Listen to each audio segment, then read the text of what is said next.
할렐루야. 저번 주인가 저저번 주인가 저저번 주겠군요. 다음 주에는 조금 더 앞으로 나오면 좋겠습니다라고 했었는데 점점 옆으로 퍼지는 모습을 보며 어떻게 해야 되는가 생각을 하고 있는 그런 하루입니다.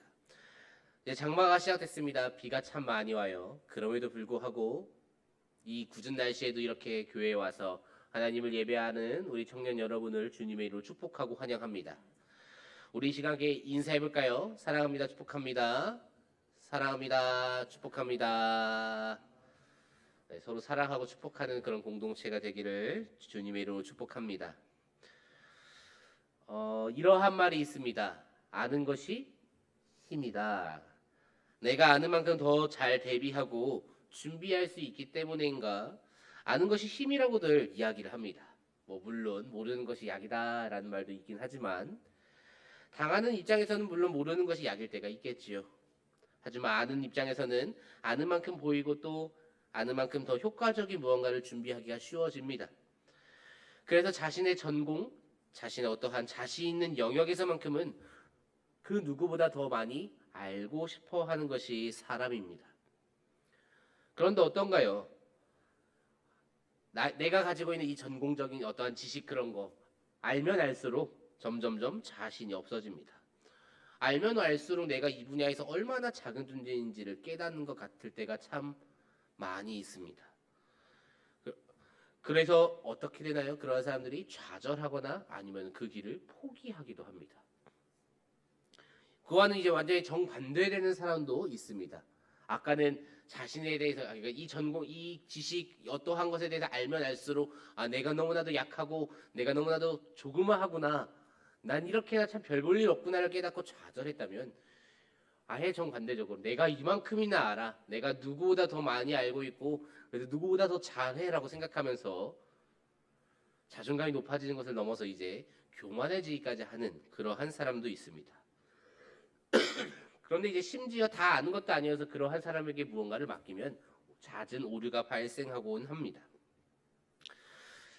근데 어느 쪽이 되었건 그것은 사실 사람일 때의 이야기죠. 사람이기 때문에 그러한 문제가 발생을 합니다. 하나님은 어떠하신가요? 하나님은 사람과는 다릅니다. 하나님께서는 모든 만물을 지으셨고 그리고 세상을 창조하신 분입니다. 그렇기 때문에 하나님께서는 세상 모든 것을 다 알고 계십니다. 그 누구보다도 더 잘 아시지요. 그러한 하나님은 과연 어디까지 그리고 얼마나 알고 계실까요?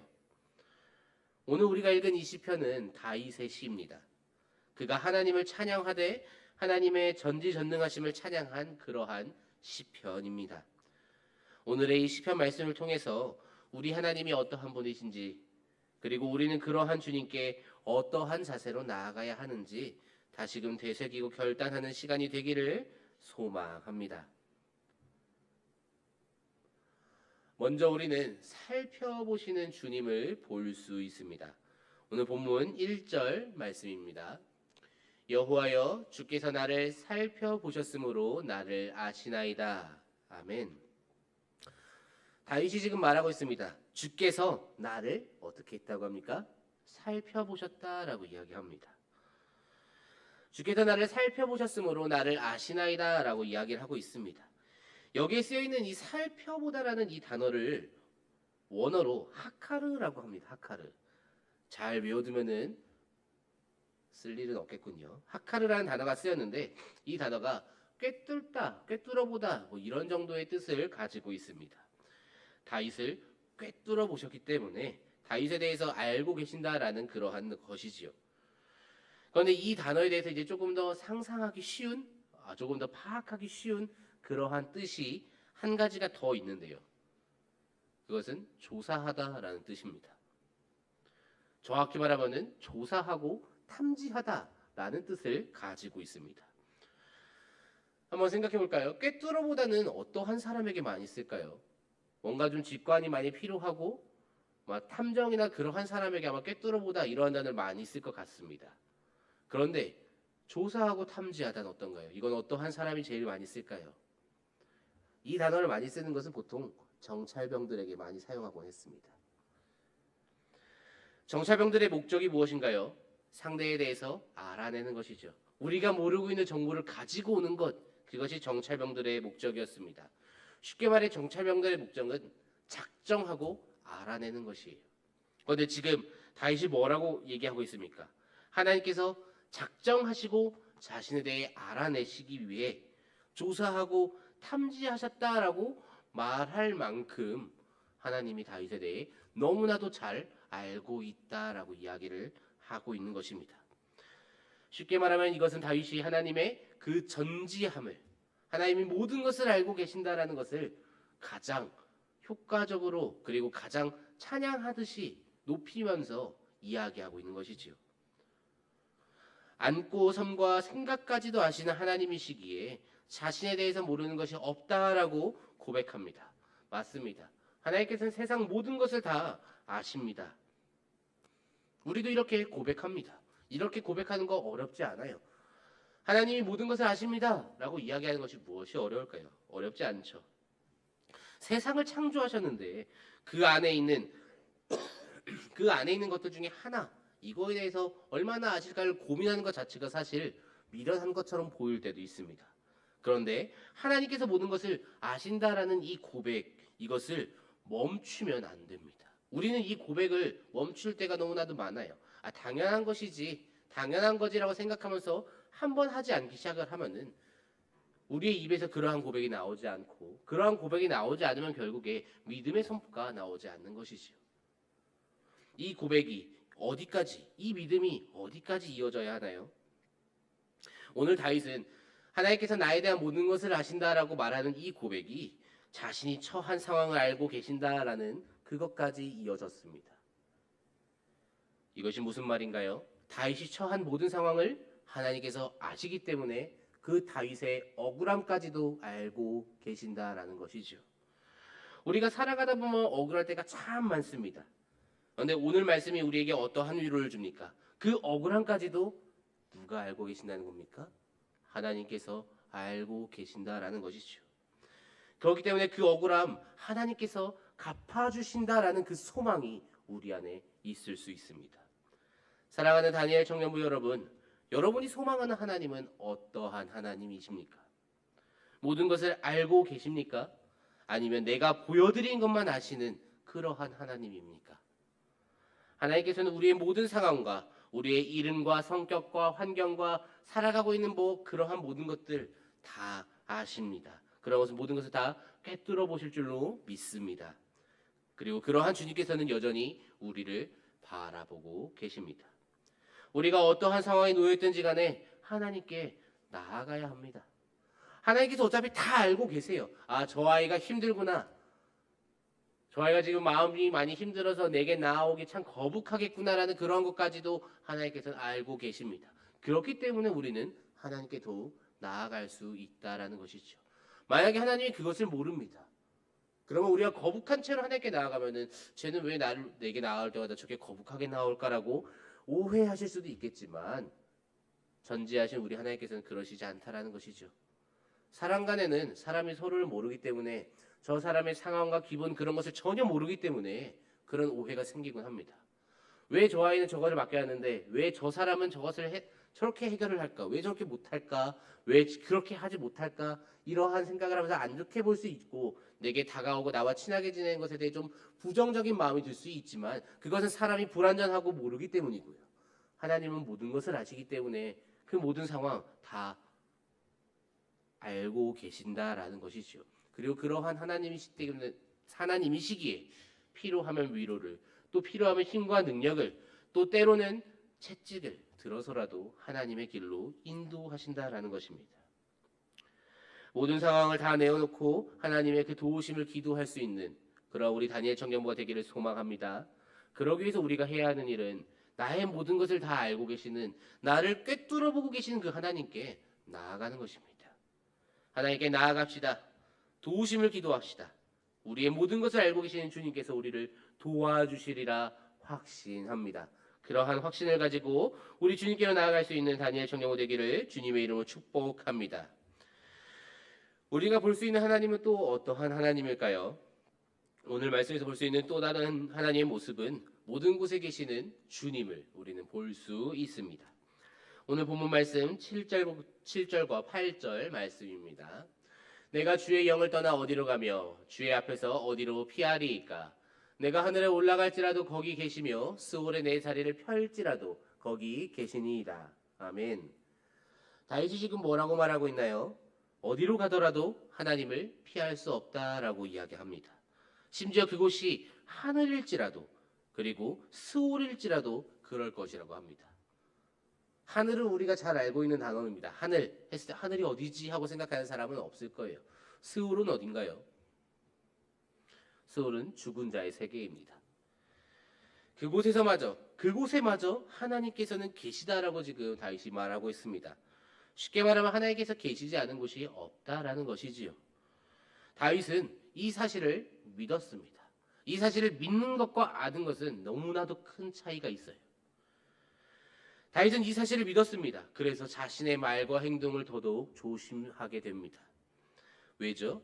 하나님께서 자기 자신을 지켜보고 계시기 때문이죠. 어디에나 계신 하나님은 지금 다윗의 옆에도 계십니다. 다윗이 전장으로 나가도 다윗을 지켜보고 계십니다. 다윗이 침실에 있어도 다윗을 지켜보고 계십니다. 다윗이 혼자서 어떠한 상상을 하고 어떠한 생각을 하고 말을 하고 혼자서 죄를 범할지라도 그 모든 것을 하나님께서는 다 보고 계십니다. 그 사실을 다윗은 너무나도 잘 알고 있었습니다. 하나님을 속여보려고 했기 때문에 잘 알고 있겠죠. 다윗이 알고 있는 한 가지 진리는 하나님을 속일 수 없다라는 것이었어요. 어디에나 계시고 어디서든 자기 자신을 지켜보는 그 하나님을 속일 수 있는 방법이 존재하지 않겠죠. 그렇게 어떻게 됩니까? 그러한 하나님을 더더욱 두려워하게 됩니다. 그러한 하나님을 더더욱 경외하게 되는 것이지요. 우리가 하나님을 경외할 수밖에 없는 것은 다른 것에서부터 오지 않습니다. 하나님이 우리 하나님 되시기 때문에 우리는 물론 하나님을 경외해야 합니다. 그 사실에서부터 우리는 하나님을 경외해야 합니다. 그리고 하나님을 경외하면은 어떠한 일이 일어날까요? 우리가 하나님을 경외했을 때 하나님께서 우리에게 나를 경외하는구나 하고 커다란 복을 주셔서 내 주변의 무언가를 변화시켜주는 그런 일은 거의 일어나지 않아요. 하나님을 경외했을 때 가장 먼저 일어나는 변화는 내가 하나님을 의식하기 시작한다라는 겁니다. 다윗은 지금 하나님을 의식하고 있어요. 본인이 잘못된 행동을 하게 되면 물론 주변 사람들이 먼저 그를 만류하겠지요. 그러나 더 중요한 것은 하나님께서도 그 사실을 보고 계시기 때문에 하나님의 책망이 따라온다라는 것이죠. 우리는 사람들의 시선에 참 민감합니다. 저 사람이 나를 어떻게 볼까? 이것을 고민하기 시작하면은 그날 하루 잠은 다 잤습니다. 우리는 사람들의 시선에는 그 정도로 민감하고 예민하게 반응해요. 저 사람이 나에 대해서 어떻게 생각할까? 저 사람은 왜 저렇게 생각하고 왜 저렇게 행동하지? 이러한 생각으로 우리는 참 많은 시간을 보냅니다. 그런데 단 한순간도 여러 청년들과 여러 사람들과 얘기해봤지만 목사님 하나님께서 저를 어떻게 보실지 모르겠어요 라고 질문하는 사람을 저는 여지까지 한 번도 보지 못했습니다. 저 사람이 저를 어떻게 보는지 모르겠어요 라는 질문은 참 100번도 넘게 들은 것 같은데 하나님께서 나를 어떻게 보는가에 대해서 생각하고 의식하는 그러한 질문을 저는 정말 단 한 번도 사역을 시작하기 이전부터 한 번도 들은 적이 없는 질문인 것 같아요. 그것이 무엇을 말해주나요? 우리가 그만큼 하나님을 의식하지 않는다라는 것이지요. 하나님을 믿지 않는다라는 게 아니에요. 하나님을 믿는다고 고백을 합니다. 하나님을 믿지 않아서 그러는 게 아니에요. 그런데 조금 냉정하게 말을 하면은 믿지 않는 것이지요. 어떠한 것을 믿지 않는 것입니까? 지금 이 순간 나를 지켜보고 계시는 하나님을 믿지 않는다라는 것이죠. 명확하게 한 문장으로 표현하면은 하나님께서는 지금 이 순간에도 나를 보고 계실 것이다라는 이것에 대해서 당연하다라고 고백할 수 없다라는 겁니다. 지켜보고 계실까? 안 보고 계실 수도 있지 않을까 하는 그 마음이 우리 안에 있으니까 24시간 내내 하나님을 의식하지 않는 것이죠. 하나님이 우리의 눈에 보이지 않습니다. 우리의 눈에 보이지 않고 손으로 만질 수도 없고 그렇다고 귀로 들을 수 있는 것도 아니에요. 우리의 몸으로 느끼기가 어려워요. 그러니까 믿기도 어렵죠. 사랑하는 다니엘 청년부 여러분, 오늘 다윗이 하는 이 고백이, 다윗이 하고 있는 이 고백이 하나님은 어디에나 계시고 어디에서든지 나를 보고 계신다라는 이 고백이 여러분의 고백이 될 수 있기를 소망합니다. 비록 눈에 보이지 않고 귀에 들리지 않고 손에 잡히지도 않지만 그럼에도 하나님께서는 살아 계십니다. 그럼에도 하나님께서는 지금 이 순간에도 여러분을 바라보고 계십니다. 우리가 지금 교회에 있든지 집으로 돌아가든지 회사로 출근을 하든지 무엇을 하든지 간에 하나님께서는 그곳에서 늘 우리와 함께 하십니다. 하나님께서 우리와 늘 동행하시기 때문에 우리는 하나님께 감사할 수 있겠죠. 아무리 위험한 상황 속에 놓여 있더라도 그곳에 하나님께서 계시기 때문에 우리는 당장의 주님을 의지할 수 있고 하나님의 그 보호하심을 받을 수 있다는 것이지요. 얼마나 감사한 일인가요? 하나님께서 우리와 늘 함께 하신다는 그것이. 우리가 죄 짓는 그 순간까지도 하나님께서는 다 지켜보고 계십니다. 그럼에도 불구하고 우리를 버리지 않으시고 기다려주고 계십니다. 우리가 죄를 기억하지 못할 때는 성령께서 회개할 수 있게끔 인도하십니다. 그렇기 때문에 우리는 아무런 염려가 없을 수 있다라는 것이죠. 믿어야 합니다. 그 사실을 믿으시기를 소망합니다. 오늘 다윗이 고백하고 있는 이 하나님을 우리의 입술로, 우리의 믿음으로 고백할 수 있기를 원합니다. 머리로 아는 것에서 그치는 것이 아니라 우리가 실제로 입으로 뱉을 수 있어야 좋겠어요. 하나님은 어디서든 나를 지켜보고 계신다. 이것을 우리가 계속해서 되뇌일 때 우리가 하나님을 의식하고 하나님을 경외하고 하나님의 마음을 헤아리려고 노력할 수 있겠지요. 언제나 주님과 함께하고 있음을 기억하고 믿으면서 하나님을 경외하는 우리 다니엘 청년부가 될 수 있기를 축복합니다. 이제 말씀을 한번 정리해 보려고 합니다. 우리는 다윗의 고백을 우리의 고백으로 바꿀 수 있는 믿음이 필요합니다. 모든 것을 아시는 그리고 언제나 우리 곁에 계시는 그 하나님을 우리는 믿어야 합니다. 하나님께서는 우리의 모든 생각과 우리의 모든 행동 그리고 우리 안에 일어나고 있는 모든 사건을 다 알고 계신다면 우리는 하나님께 아무것도 숨길 수가 없습니다. 그런데 그러한 하나님께서 늘 우리의 곁에 계셔요. 그러면 우리는 그러한 하나님께 어떻게 나아가야 할까요? 나아가지 않는다. 이것은 정말 좋지 못한 선택지죠. 나아는 가야겠죠. 근데 어떠한 마음으로 나아가느냐 하는 것이 이제 문제인데 최선의 선택지는 하나님께 진실함으로 나아가는 것입니다. 내가 힘든 상황, 내게 있는 부정적인 감정들 그것들까지도 숨기지 않고 고스란히 우리 주님께로 가져갈 수 있어야 해요. 내가 하나님께 나아가는데 이 마음은 잠시 미뤄두고 나아가야겠다. 이것이 사실 참으로 어리석은 것이죠. 하나님께서는 그 마음까지 이미 꿰뚫어 보셨습니다. 그런데 주님 나 이런 마음 없어요. 나 이렇게 거룩해요 하고 나아가면은 하나님 보시기에 그것이 얼마나 외식하는 신앙입니까? 하나님 나 이 정도로 지금 마음이 불편해요. 그러니까 이것 좀 해결해 주세요 하고 가지고 가야 하나님께서 그것을 해결해 주시든 말든 하나님과 씨름을 할 것인데 그러지 않는 것, 이것을 숨기고 나아가는 것 이것이 결코 지혜롭거나 거룩한 것이 아니라는 것이죠. 우리는 진실함으로 나아가야 합니다. 내가 힘든 상황, 어려운 것, 해결하고 싶은 것, 내게 있는 이 문제거리 하나님에 대한 그 불만까지도 우리는 가지고 나아갈 수 있어야 합니다. 하나님께 진실함으로 나아갑시다. 우리 하나님은 어차피 모든 것을 다 알고 계십니다. 내가 숨기려고 해도 다 알고 계셔요. 우리 부모님만 해도 사실 그렇죠. 저번에 한번 어머니랑 통화할 일이 있어서 엄마 내가 사실 중학생 때 학원을 빼고서 PC방에 가서 친구들이랑 놀았어 했는데 알고 있었어. 학원에서 전화가 왔어. 근데 모른 척 했어 라고 하시더라고요. 누가 누구를 속인 건지 아직 잘 모르겠습니다. 지금 어머니께서 아시는 척을 하는 건지 진짜 아셨는지 저는 지금도 몰라요. 그런데 부모님한테도 어쨌든 그렇게 아신다라는 거죠. 저번에 한번 제가 허리가 아팠을 때가 한번 있었을 겁니다. 우리 청년분들 아셨을 거예요. 제가 허리가 약간 삐끗해서 아팠을 때가 있었는데 그때 이곳에 서 있을 때 그 영상 하나를 보고 어머니께 전화가 왔어요. 허리 다쳤니? 하나님은 어떠신가요? 그보다 더 잘 아시겠죠. 그러한 하나님을 속이려고 하는 것이 어쩌면은 거룩하거나 지혜로운 것이 아니라 참으로 미련하고 어리석은 것일 수도 있습니다. 어떠한 의도가 되었든지 간에 하나님을 속이려고 하지 말고 진심으로 간구하고 또 진심으로 나아가서 우리를 도우시고 함께 하시는 그 하나님의 은혜, 그 은혜를 누릴 수 있는 우리 다니엘 청년부가 될 수 있기를 주님의 이름으로 축복합니다.